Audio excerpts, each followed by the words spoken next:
The battalion of Black Wing Lancers that attacked Hutang was quickly decimated and captured by House Hiritsu, who had orders to act as bodyguards for Duchess Isis Marek. After the surviving Lancers were repatriated, the Capellan armed forces capped the captured equipment and used it as a core of a new reserve cavalry regiment designated the Hutang Warriors. Built around Hutang's home guard and a crowd of new recruits and recalled retirees, the Hutang warriors claim a prominent role in the coming hostilities in St. Ives. The irony of using captured St. Ives equipment against their former masters was never lost on the Janshi of the warriors.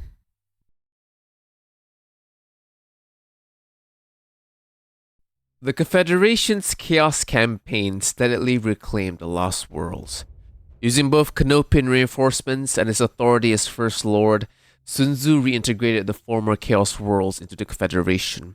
The standard method for bringing disputed worlds back into the Confederation's fold involves stationing Star League peacekeepers on newly conquered planets, then gradually replacing them with regular CCAF and MAF units. During this transition, immense political and economic pressure was applied, eventually breaking local resistance and placing each world firmly under Capellan control. Recognizing that the conclusion of the Chaos campaign was only a matter of time, Sun Tzu was finally able to turn his attention to not only the Confederation's greatest embarrassment, but also House Lao's most enduring stain, the St. Ives Compact and the Allied Lao branch. He began by personally touring worlds bordering the Compact alongside his fiancée, Isis Marek, spreading the message and spirit of Xing Sheng to the populace. During this tour, he announced the induction of the Big Mac into the newly formed Citizens Honor Brigade and their deployment to garrison worlds near the St. Ives border. The rapid development of these border worlds, combined with Sun Tzu's inflammatory rhetoric towards St. Ives, eventually provoked a response. Among the forces of the St. Ives military command were the Black Wind Lancers, a unit assigned to border defense. Acting without authorization, the Lancers went rogue and launched an assault on the world of Hutang, intending to assassinate Sun Tzu Lao, who was scheduled to deliver a speech there. Their intelligence proved flawed, however, as the Chancellor never arrived on the planet. Sun Tzu had diverted to Xi'an instead, sending Isis Marek to Hutang in his place. During the attack, the Black Wing Lancers nearly succeeded in killing the Duchess, but Warrior House Himitsu intervened, foiling the assassination attempt and capturing the attackers. In truth, the entire incident had been orchestrated by Sun Tzu himself. Known only to a small inner circle, the plan relied on the AWOL Black Wind Lancers, commanded by Major Trisha Smithson, a Maskarovka deep cover agent leading the 2nd Battalion, to achieve multiple objectives. The operation was intended to fabricate a casus belli, eliminate Isis Marek, whom Sun Tzu believed had outlived her usefulness, and draw the wrath of the Free Worlds League. Although the Lancers failed to assassinate the Duchess, the attack nevertheless achieved its strategic aim. Soon afterward, Sun Tzu publicly condemned the assault, declaring that the St. Ives Compact could no longer be trusted to maintain discipline within its military. In the meantime, he also called off his betrothal to Isis Marek, ending the alliance with the Free Worlds League. Invoking his authority as First Lord, Sun Tzu dispatched SLDF forces to conduct peacekeeping operations along the St. Ives border. The St. Ives military, already convinced that a Capellan invasion was imminent, refused to recognize SLDF authority and began attacking the peacekeepers. These actions reinforced the image of a reckless and ungovernable compact, further eroding its legitimacy on the interstellar stage. With St. Ives diplomatically isolated, Sun Tzu finally committed the CCAF to open conflict. Under the pretense of protecting civilian populations, Capellan forces crossed the border and advanced towards St. Ives itself. The Capellan Civil War had officially begun. Like her mother Romano, most people consider Kali Lao's hold on reality tenuous at best. If asked, most Capellans would cite Kali Lao as a chief reason to protect Sun Tzu Lao at all costs, because the thought of Kali as chancellor terrified anyone capable of reason. Her ideas of right and wrong differ sharply from those values in rational people, an attitude ably demonstrated with the Black May attacks of 3062. To his credit, Sun Tzu immediately surrendered his sister to the court of nobles in the Free Worlds League for trial and sentencing, a move that gained him a measure of distance from her actions. Though the Confederation was painted with the brush of Kali's madness for a few months, the Chancellor's actions to thwart and then contain the dangerous attacks proved the truth of his innocence in the matter. The Free Worlds League tribunal interrogated Kali and found her certifiably insane.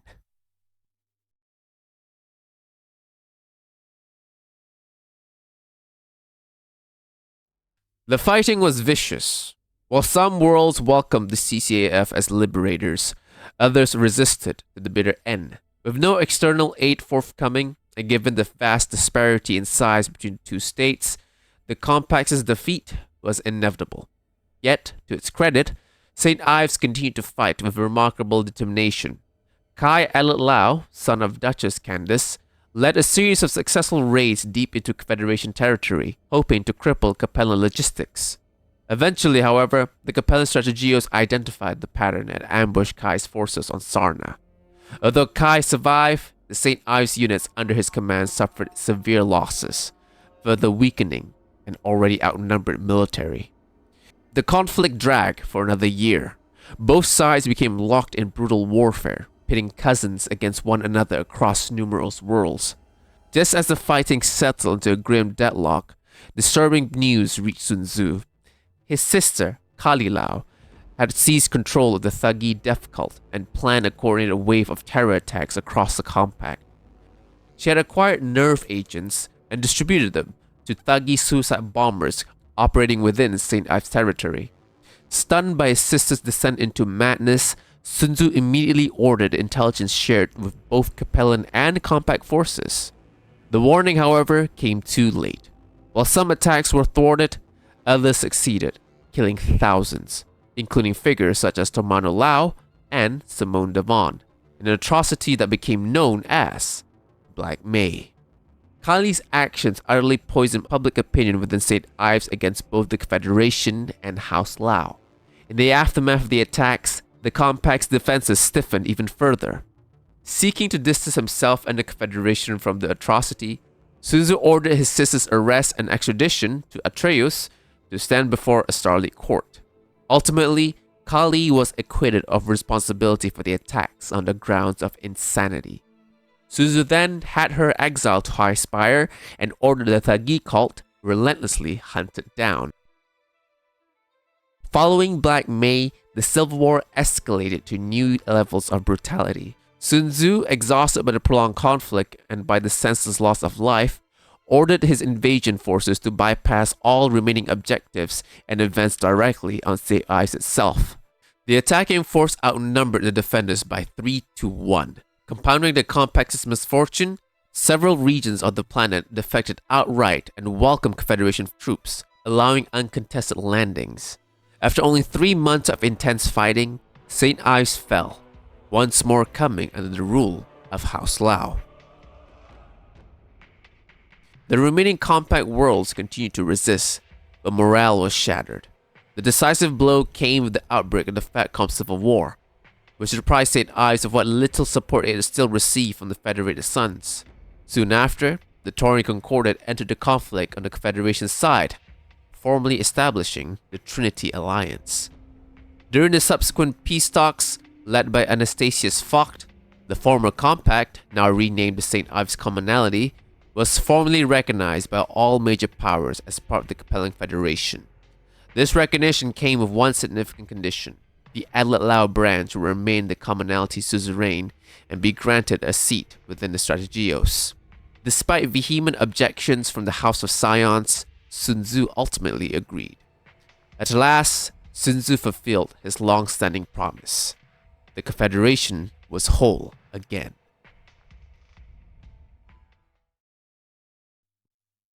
Even as the War of St. Ives entered its most critical phase, Chancellor Sun Tzu Lao paid close attention to his diplomatic initiatives with the Taurian Concordat. Counterpart to the Magistracy of Canopus in the periphery and another likely ally. Armed with the obvious and visible successes of the Magistracy, the Chancellor had only to promise the Taurians the same to get the Protector to agree to the Trinity Alliance. Many experts agreed that the Taurians' entry to the alliance was almost a foregone conclusion, The Taurians already had an alliance with the magistracy when their realm signed a treaty with the Confederation. The previous Concordant ruler, Protector Geoffrey Calderon, had opposed the alliance of House Lau, but was tragically murdered during an abortive coup attempted in the New Colony region. The new Protector was much more likely to agree to a partnership with enemies of the Taurians' eternal boogeyman, the Federated Sons. Taurian intelligence in the magistracy would have been good enough to reveal the upgrades of Canopian regiments that had served in Capellan space. They would have seen the information received by the magistracy in technical exchanges, and the Confederation's technicians had heavily upgraded the Detroit Battletech factory in the New Colony region, a factory to which the Concordant was supposed to share access, but of whose production lines the Confederation had claimed a steadily increasing share. Protector Straplin, anxious to prove himself as the first non-Calderon leader of the Tauran Concordant in living memory, could do little else but tie the Concordant to a three-way alliance with the magistracy and the Confederation. He had to make his mark somehow.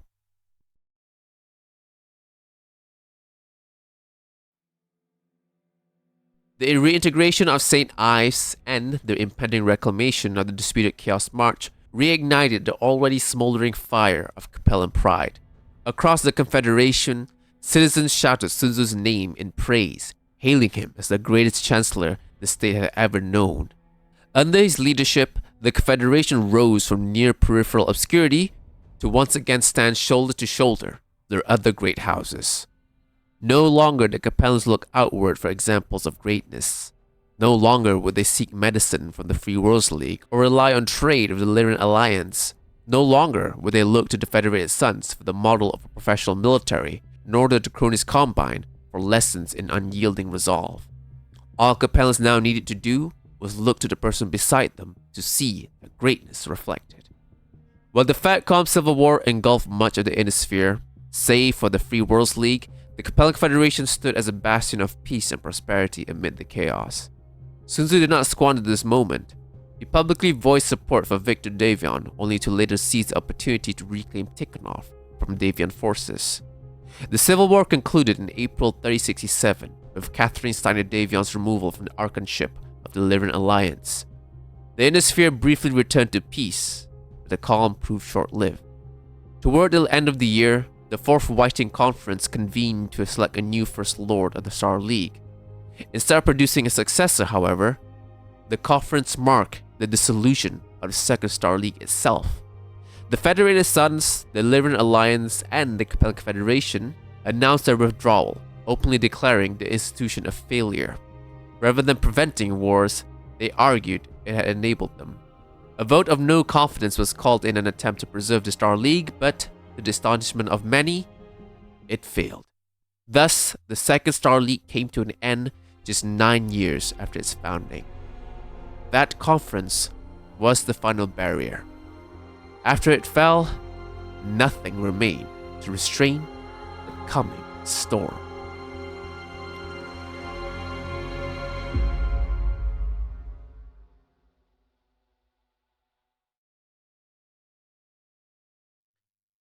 All right, everybody. So that's not the end of the series, but that will be the end for this year. This will be the final video for this year. I'm gonna take a 2-week break, maybe a week, at least a week, maybe 2 weeks, but 1 week will definitely be confirmed a break. What do you call that? A break week. I'm gonna take a week break, and I'm also gonna change some things up starting next year with how, especially with video making. I think streams will still be the same. I'll still do like 5 streams a day, a week, a week, from Tuesday to Sunday, Saturday even. But for videos, there will be some changes. I think videos might slow down a bit, in the coming year, in next year, because basically, like the current pace I'm going with the 1 video per week. Evidently, I can do it, but goddamn, isn't it tiring? I barely have any time to do anything. Like I just complete one video and be like, I gotta move on to the next one. I'm like, oh god, I got no breaks between videos, and it's just like, golly, dude. Like I'm gonna be honest, like literally all the videos you've watched so far, I've produced them all of them within a week. I research them. I take like 2 days to research them. Then the remaining like 5 6 days, I just edit them as quickly as I can. Again and again, evidently I can do it, but it's a crunch, and I gotta do this every week, and I'm just like, golly. So I'm gonna change things up a bit. Consider it in regards to like video making. Basically, if I if I feel like I can't complete, I'm gonna take my time, especially with the research part, because again, I basically just do like 2 days worth of research, if even 2 days, right? Sometimes it's just like a day and a half because just crunch, I guess, don't really have time. So I'm gonna change this up. I'm gonna research as much as I can, and this might stretch on to an entire week or a couple days, more than 2 days. I'm gonna research as much as I can, and then only then I'll move on to editing. And this might take, and I'm just gonna take my time with the videos as much as I can. I'll still try to keep one video per week. I still can. I think I can still do like the what do you call that, the Mac overviews, because those ones are quite, they're all kind of contained within like a number of books, so it's easy to like just go over them quickly. But Gundam videos most especially, those things that everything's like manga based, so it's like I basically have to reread the manga like again to like catch some things. I also got to pay attention to like the images, see what's happening. So that's gonna be a change, I guess. For this series, this Capellan Confederation series, I've reached the end of the handbook books, I guess. So I'm sure if you've noticed, if you've read the book or something, I used this book specifically, as my main source for this series. I reached the end of that. The Capellan Confederation. After this is the Jihad, right? So, and the Jihad, there's no like there is a Jihad source book, but the thing about that book is like the way they structured it, the way they've written it, is to be like is they're not like a reliable thing. Basically, the Jihad books, the way they're written it is like it's presented by in universe like newsreels. So when you do it like that, like you don't get the full picture, I guess. So it's gonna be a doozy for me try to figure that out. And also, I think everything's so dialogue based, so I actually have to come up with my own words instead of just like cherry picking, just note this, note that, and then I can just kind of just write around that. I actually have to do some thinking on this one. So that might take a bit. So yeah, the schedule will be the same. It'll be it'll be at this point, it will be the next video, I guess, for after this will be the what do you call it? Will be a Mac overview, and there'll be a Gundam, and then will be a continuation of this docu series, I guess. But basically, if I can't complete a video within a week, then we skip that week and we just move on to the next week. And if I can complete, well, let's say like if I can't complete a Gundam video, then there'll be no video that week. No Gundam video that week. And so the next week I'll start working on the Capellan Confederation series. And if I can't complete that video on that week too, then there's gonna be 2 weeks of no videos, and the week after will be what do you call that? Will be a Mac overview video, which again, that one's relatively easy to take care to do within a week, because again everything's gonna contain within a couple books, and most of these books are like rewrites the same thing. Well, not even some of them aren't some of them are straight up just copy paste. So that's what's possible. But yeah, we'll do another one, and then once we go to the Gundam week, I'll just continue where I left off the week I missed.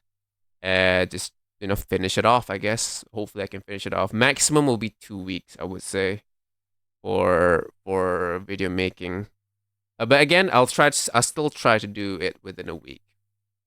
But yeah, that's basically gonna be like the change for next year. Streaming, I think, will be the same. Yeah, I'll be off for or a week, maybe 2. I don't. Maybe I'll still stream, but probably not. Maybe the second week I might still stream if I or not. We'll see. I guess how I feel like. Maybe I'll just take a 2 week completely off and then just maybe I use the second week to do like preliminary like research or just script writing for like the coming videos, I guess. So maybe I could do that. Yeah, maybe I'll take 2 weeks off. But yeah, that's basically that then. That's basically it for this channel for this year. So thanks for all the support, everybody, for the 1K. Finally got there. And let's see how far I can go with that number, huh? Thanks for all the support for all the subscriptions, I guess, here and on Twitch too. You know, probably some of you don't. I don't know if the Twitch people watch my videos here or not, but maybe they do, maybe they don't. Who knows? But if you do, thanks for all the follow, all of you. I really appreciate it. 2025 is probably the biggest year this channel had so far. Hopefully 2026 will be even better.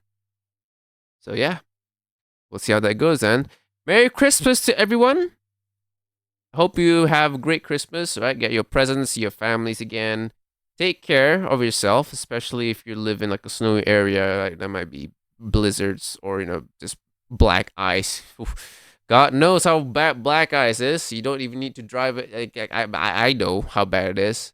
Not because I've experienced it. No, in Mega Mech, if you play in a snowy map and you have certain optional rules on, your mechs can't slip from black ice.